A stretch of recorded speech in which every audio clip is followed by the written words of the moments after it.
The coach, Michael E. Mayden.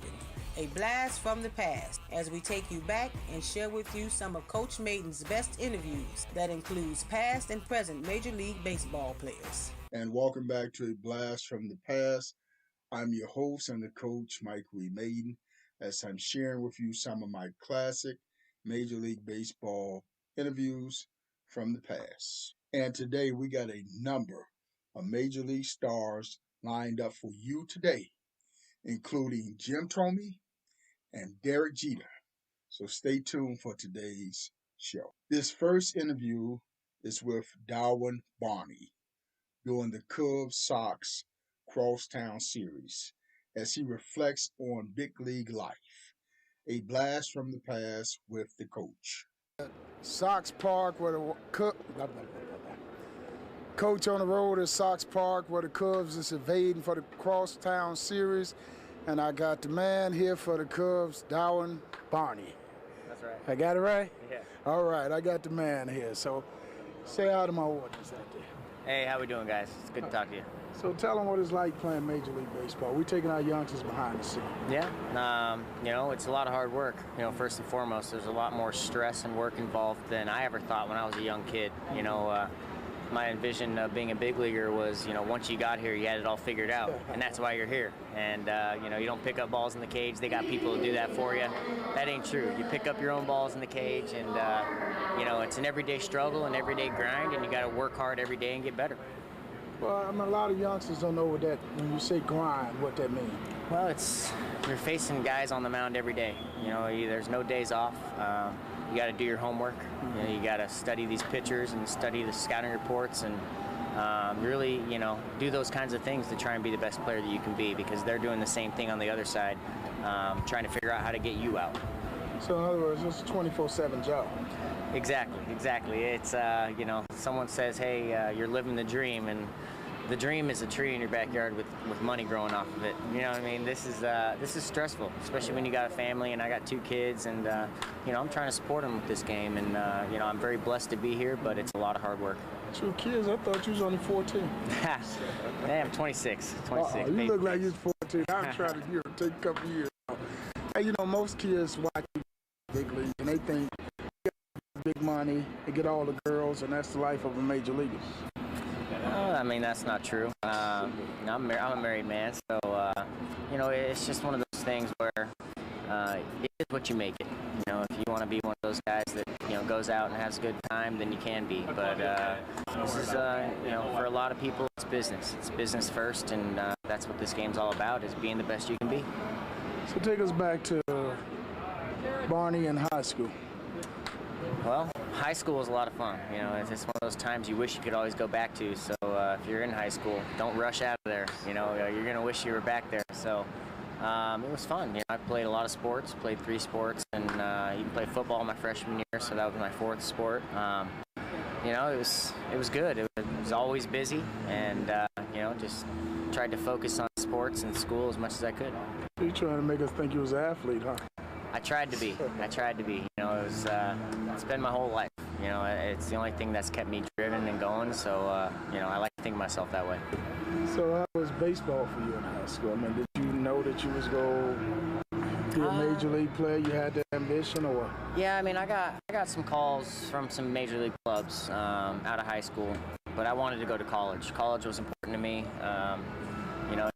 You can't go back to college and have it be the same experience as it is when you go there as an 18-year-old kid. It's just not the same. You don't be that old guy going back. You can't experience it the right way, and so I had a good time, and college is definitely the right. The coach, Michael E. Mayden. A blast from the past as we take you back and share with you some of Coach Mayden's best interviews that includes past and present Major League Baseball players. Well, we had to cut that interview a little bit short. But next up is Escobar of the Kansas City Royals, talking about his reaching the major leagues. Take your youngsters behind the scenes, and we got the man here, Escobar. Yes, sir. Thank you, man. I appreciate it to be on the show today. Well, we're taking our youngsters behind the scenes on what it's like to be a major league ball player. And you the man at shortstop for the Royals. What's that experience like? Oh, that's experience. That's really good to be here in the Major League. You know, that's my dream. When I be a little kid, always I talk to my mother and say, I want to play in baseball. I want to play in the major league, and now that's my dream. Okay. Tell me, how did it start off for you? Where did you get started? Oh, you know, my story is like, I want to be in the All-Star game, one of these things. This team, like every player in here, it's unbelievable, man. That's a great teammates in here, and I'm happy to be here. And, you know, with it being every kid's dream to play in the big leagues, you know, I used to coach college baseball, and I scouted for 5 major league teams. Now, you got hundreds, thousands, millions of kids that's watching you on TV that want to be like you one day. How does that make you feel? Doesn't make you feel good, because when you be a little kid, every baseball player when I be like 10, 15 years old, everybody want to sign and play in the Major League Baseball. And in my small town in Venezuela, a lot of kids over there, I want to be like you, I want to be like you. Say, yeah, keep going, keep working hard. I know you can be like me. You can way better than me. So how does it make you feel when you see kids running around with your jersey number on? Oh, that's feeling good, man. When I see it to the stand, I see on the street, those guys, they're walking around with my jersey, and that made me feel really, really happy. So, man, take you back. When you made your way through the system and made it to the big leagues, and you got that call that you were going to be playing in the big leagues one day. How did you feel when you walked in that locker room for the first time and saw your uniform? Oh, when I be my first time the color in 2008, I'm being AA. You're in AA in that time. He said, Edky, you go to the big league tomorrow. Say, what? Really? Say, yeah. Go to the major league. Say, oh, that's my dream. I call my mother, and I'm crying. She's crying. I made me. You go that 3 million people know you was crying. That's my dream in that moment, man. And my mother, she really happy. So, man, when you think about this major league experience, who've been some of your mentors along the way? I don't have like supervision, just like come here every single day and just play and have fun outside. And then you're the leadoff man, so I mean you got a little bit of wheels on you to be better in that leadoff spot. Yeah, I like batting leadoff because I see like more pitches, take like more time in here, and I feel really good. And if you had sight in what it was for the Royals to be in the World Series. Oh, that's the best moment. Every baseball player, he want to be in World Series, man. That's the best dream that any player in the major league, he want to be there. Well, you know, one of my first paying scouting jobs was with the Kansas City Royals, so, you know, I was pulling for you guys. Oh, that's nice, man. That's really good. Coach, take your youngsters behind the scene with the man for the Royals, Escobar.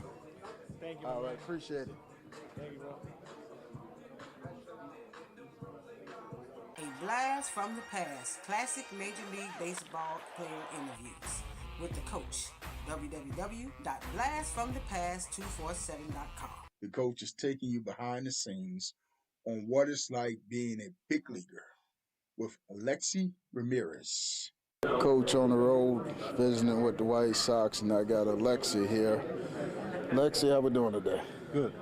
How does it feel to be playing shortstop on a major league level for you? ¿Cómo te sientes jugando shortstop en la Liga Grande? Me siento bien, me siento contento. He trabajado todos los puntos que he tenido que hacer y las cosas me han salido bien. I feel good. It's exciting. I love the position. It's something that you work hard at it, and hopefully you get good results. So what was your road like getting to the big leagues? ¿Cómo era tú para llegar a la Liga Grande? Nada, que un muchacho con mucho deseo de béisbol, se me dio la oportunidad, gracias a Dios. It was something that as a young kid I started playing early, and then from there I just continued to play it until I got the opportunity to come up, and then that's how it came about. And when you think of some of the great shortstops in the major leagues, and you think about Jeter, A-Rod, I mean, you've probably established yourself as one of those top defensive shortstops. Que si tú piensas de defensivamente los peloteros como Jeter, como Alex Rodríguez, que son uno de los mejores en esa posición, ¿tú te ves en esa misma nivel como ellos? Mira, yo no me gusta compararle a nadie, o sea, cada uno son buenos en su posición. Yo quiero hacer mi trabajo tranquilo, sin preocupación, y ya cuando termine la temporada saco conclusiones.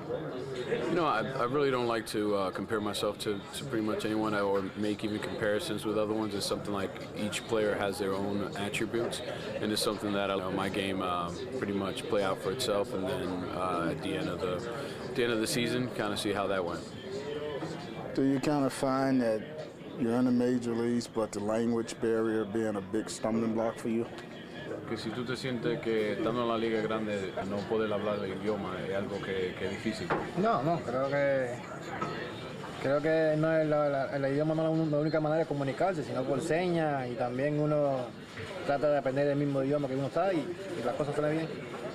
No, I really don't see it that way, because there's a lot of different forms of communication. There's signs. There's different signals that you can do in order to communicate. On top of once you come in, you try to learn some of the language to be able to communicate things that need to be. When you go back home at the end of the season, do you find yourself the kids in your hometown? Que cuando se termina la temporada y tú regresas para atrás para la casa tuya, tú te ves que los niños que viven por ahí te ven como uno de los grandes. Sí, yo pienso que sí. Creo que gracias en Miami la mayoría de los muchachos hablan español y me conocen mucho y son cubanos también como yo, y nada, siempre trato de tener una conversación con ellos. Yeah, it's great to be able to go back to Miami after the season, and the local kids that are there know who I am. Most of them are Cuban.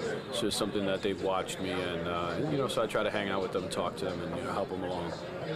So how many years should we see Lexie playing shortstop in the big leagues? ¿Cuántos años tú piensas que te pueden ver jugando shortstop en la liga? Hasta que Dios decida, hasta que tenga fuerza y hasta que yo pueda estar bien de salud. Until God decides, until I don't have any more energy, and until my health is deteriorating. So it's about 20 more years, huh? Coach on the road with Lexie. All right, appreciate it. You're welcome. The future Hall of Famer, Mr. Jim Thome, hit his 600 career home run, and the coach was there for the action.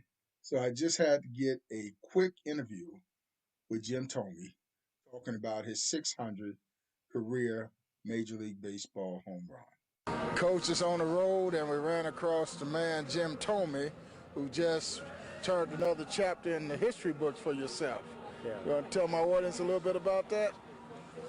Well, it was a special thing, hitting 600 and getting an opportunity to accomplish that was very, very special for sure. So, what kind of thoughts went through your mind? Well, a lot. I think your family, just a long journey to get to that point, and getting an opportunity to accomplish that was just very, very special for sure. So did you ever think when you started off in your career many years ago? No way. How could you ever, and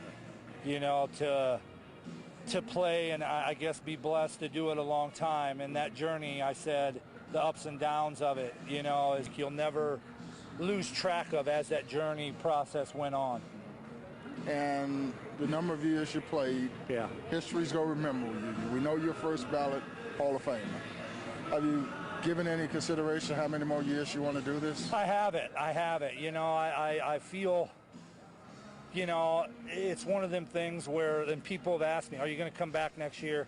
For me, right now, we're still in this year. And I really want to keep it as that. And then once I get home, we'll sit down, figure out, just family-wise, and just sit back and reflect on how this year's went about. And then from there, just, kind of sit down and make a decision. The coach has caught the future Hall of Famer. He's on the move, but we just had to ask him about that 600 right. career homer. Thank you, guys. Appreciate it. Anytime. Good to see you. Jim Thome, what a class act, a truly class act. Well, there's Michael Bourn, one of a kind. And here we go. The coach at the park, a blast from the past. See the exclusive behind-the-scenes raw footage. We found one of us, a Cleveland Indian. We're going to let him introduce himself to my audience. How you doing? I'm Michael Bourn, playing with the Cleveland Indians, outfielder. And that's it. And where you from? I'm from Houston, Texas. Houston, Texas. Yes, so sir. you're used to the Chicago weather. No, but I like this city. It's a nice city to be in. I always enjoy coming here. It's a nice city to come to. We're taking our youngsters behind the scenes on what it's like being in the big league. So what has this big league experience been like for you? It's been a good one, man. It's a dream come true. It's worth it to all the players that play baseball. I know you got to come through the minor leagues and do all that to get to this level, but You know, it's not an easy road, but when you get to the top, and if you have enough success to stay here, it's worth it all the way. Okay. Every kid's dream of playing in the big leagues. When did Mike know that this is what I want to do, play Major League Baseball? Man, to be honest with you, it probably was late for me. Probably when I got drafted, then I started to really think about it. In college, I thought about it, but I never really, I don't know, because I guess, scouts come around, they put it in your head then, but before then, man, I was just playing to play. I just like playing the game. Man, come on now. Man, I'm telling you. You had that itch before you got drafted. No, I didn't. I'm telling you, because when I was in Little League, I watched it, but I didn't watch it like that. It was different for me in Little League.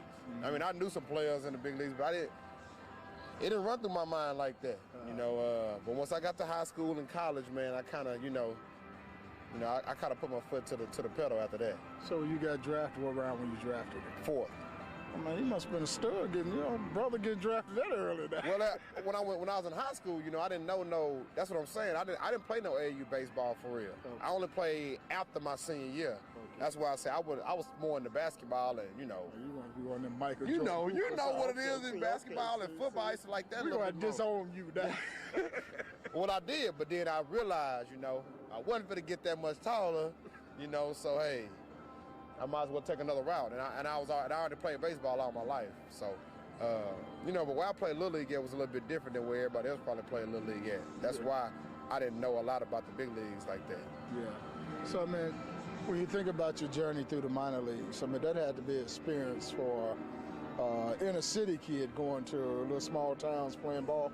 Well, I came from Houston and I came from the University of Houston. When I went to University of Houston, it kind of spoiled us going to the way I was feeling because we was flying places, staying in hotel rooms, nice hotels. Then when you go to the minor leagues, that's a rude awakening. That's a rude awakening, man. You going back to sitting on buses all the time, 12-hour bus rides, and I'm talking about 12-hour bus rides every other week. You know what I'm saying? So everywhere you go, you're taking the bus everywhere, staying in, not too good of hotels, but like I said at the beginning, man, if you can get through that and, all the going through the work habits you got to go through and people, making you do stuff that you don't always want to do, when you get to the top, man, you'll like it. You still got to earn your way here when you get here too, though, but, it gets better for you. And, I haven't stopped liking it ever since I've been here. So this is like being in heaven, huh? I don't know about that. I don't know about heaven. Heaven, the man above, so you can't imagine what I got up there for you. But, it's like being in pie in the sky. On Earth? Okay. Yeah, we live pretty good. Okay. And who've been some of the mentors for you in this game? Flash Gordon was one person that I knew. Mentor, I ain't gonna say Carl Crawford, but he is the person that I've known the longest. I played with him in Little League, so I've known him for a long time, and he got here before I got here. And now that's what kind of made me like, oh, man. Well, no, it just made me, it inspired me. Okay. You know what I'm saying? He was a great athlete, so now, not because he could get, I could get. I just seen him, and we played on the same Little League team, and he was in the big leagues when I was in college, and we only 1 year apart. Okay. So, I was like, whoa, you know what I'm saying? That kind of pushed me a little bit, and I was like, you always look for something to inspire you to make you go further. But one thing about playing up here is like you gotta always be inspired to play up here too. You can't just try to get here and think because you got here, you here now. You gotta always try to get here and stay here. So what about this adjustment from the National League to the American League? I mean, is that an adjustment in itself for you? I think so, but I haven't played long enough to know, the difference in it. I probably got about 10 to 15 games in, and then I hurt my finger sliding at first. Actually, against Chicago doing it. I know like he was saying earlier, they don't, the pitcher don't hit on this side. It's always all hidden pretty much, you know what I'm saying? So it's a little bit more of an offensive game. Yeah. And with that said, you just have to continue to try to learn the new pitchers. I was in the National League for 6 years, so I knew all the pitchers over there for the most part, but now I'm trying to learn all of them over here. I know some because, some people switch from leagues, and so I know some when I face them, but, it's just an adjustment that you have to go through. Baseball is nothing but a game of adjustment, so, you got to keep adjusting in it. Well, we got a whole lot in common because we share the same first name. I just want to let you know that. Yeah, I understand. The mics, they ain't too bad. There you go. They ain't too bad. Coach taking youngsters behind the scene with the Cleveland Indians and Mike. No problem. All right, appreciate Thank it. you, All man. right, Thank thanks. A blast from the past. Classic Major League Baseball player interviews with the coach. www.blastfromthepast247.com. And Max Kepler as I stumbled over to the Twins locker room.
The coach, Michael E. Mayden.